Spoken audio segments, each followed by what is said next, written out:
سلام. امروز میخوام بهتون یاد بدم ساختار شرطی در پایتون رو.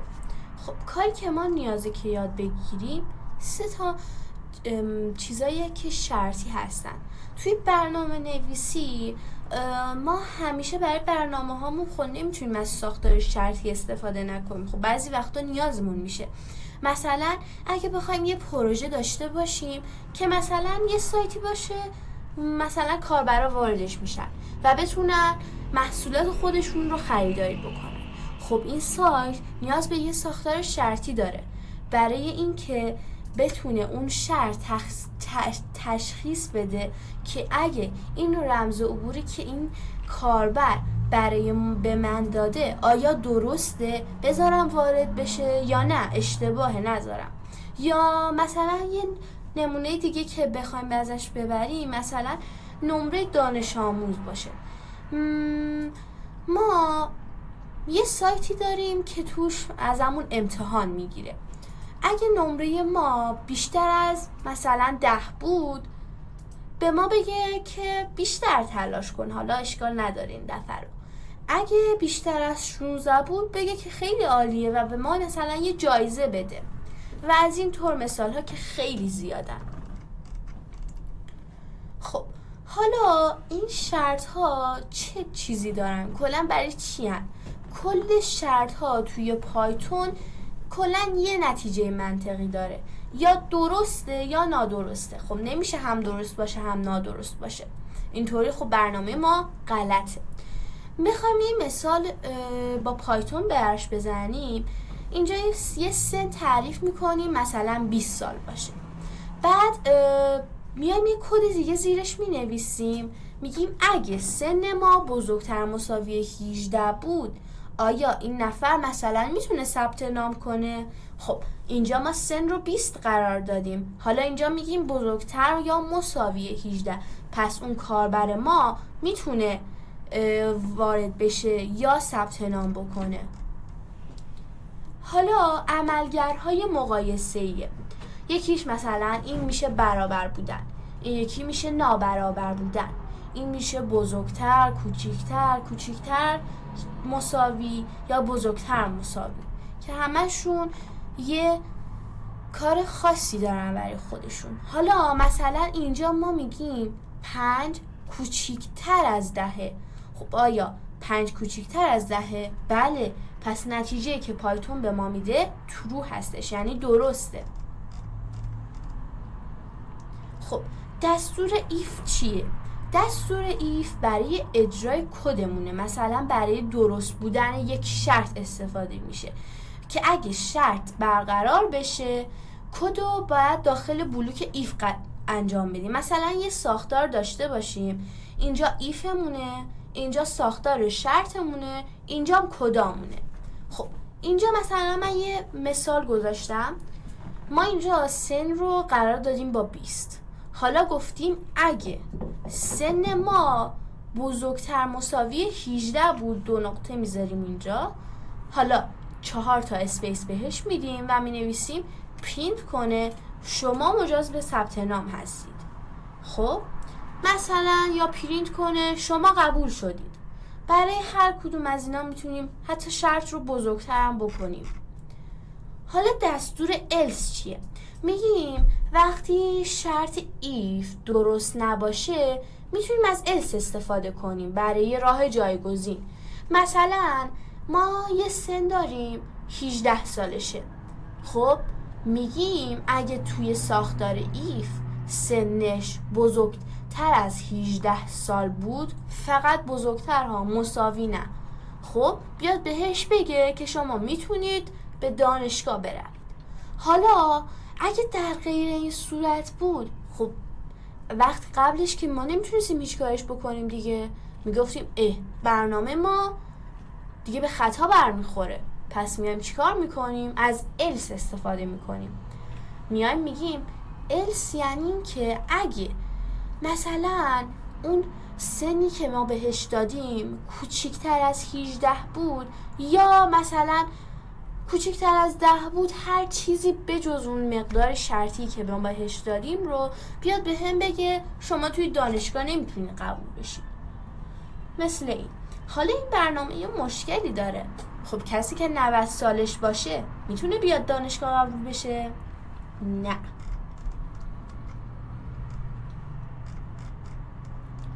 حالا الیف چیه؟ الیف برای این که ما مثلا چند تا شرط داریم. مثلا یکی داریم اگه سن ما بزرگتر از 18 بود یا بالاتر از 18 بود به ما بگه قبول شدید. اگه وزن ما بیشتر از 60 کیلو بود به ما بگه شما بازم قبول شدید. برای هر کدوم از این شرط ها خب ما نمیتونیم بیایم هر لحظه ایف بذاریم، ایف ایف ایف ایف ایف ایف و یه دونه الس آخرش، و این نوع کدا اصلا درست نیستن. میایم از چه دستوری استفاده میکنیم؟ از الیف استفاده میکنیم برای اینکه ما بتونیم ساختارهای دیگه ای رو هم بهش اضافه کنیم یا شرطهای دیگه ای رو هم به صورت پشت سر هم بهش اضافه کنیم. مثلا اینجا من یه مثال زدم. مثلا گفتیم اگه ایف یه دونه مثلا اینجا یه شرط گذاشتیم سن ما بزرگتر مساوی 18 بود. حالا کدمون رو قرار دادیم مثلا پرینت کنه شما برنده شدید. حالا بیاد پایینش بگی که به وزنم ما احتیاج داریم. خب نمیتونیم بیایم یه ایف دیگه بنویسیم، کدمون خیلی بد میشه. میایم از الیف استفاده میکنیم و ساختار شرطی الیف رو هم اینجا مینویسیم و اینجا کداش رو هم اضافه میکنیم و اینجا توی قسمت else ما دیگه کلن هر چیزی که نیاز نداریم بهش رو، یا مثلا اون کاربر مقابل سن 16 سال بوده، اون که مثلا قبول نمیشه. اگه ما توی ساختار ایف زده باشیم مثلا بزرگتر از 18، سنش کوچکتر از 18 بوده اون قبول نمیشه. اونی که وزنش کوچکتر از 50 بوده کمتر از 50 بوده اونم قبول نمیشه و از این حرفا. بعد از else استفاده کنیم. حالا یه مثالم برای بررسی نمره مثلا ما بذاریم. خب مثلا من اینجا یه اسم انتخاب میکنم، هر اسمی که دوست داشتیم، و یه نمره براش میذارم. میگم اگه اون نمره من بزرگتر مساوی 18 بود به من بگه عالی بود، کارت عالی بود. اگه نه یه چیز دیگه وگرنه مثلا بذاریم بگیم بزرگتر مساوی 10 بود به ما بگه قبوله، و اگه به هیچ کدوم از این دوتا نبود به ما بگه که مردود شدیم. خب حالا ما یه چیزی داریم میگیم چون نمره ما 17 بوده و شرط اولمون گفتیم بیشتر یا مساوی 18 باشه برقرار نیست اولین شرط، چون گفتیم اگه بزرگتر از 18 باشه شما اینو تایپ کن برای من. خب پس میاد سراغ شرط دوم، ببینه شرط دوم آیا درسته، ببینه آره شرط دوم درسته این بزرگتر از 10، پس این رو انتخاب میکنه و به من این پیام ارسال میکنه که آره قبول شدی. حالا برای شرط ترکیبی مثلا اگه من سنم بزرگتر از 18 بود، خب بیاد چک کنه ببینه آیا سنم کوچکتر از 30 هست، مثلا بگه من جوانم.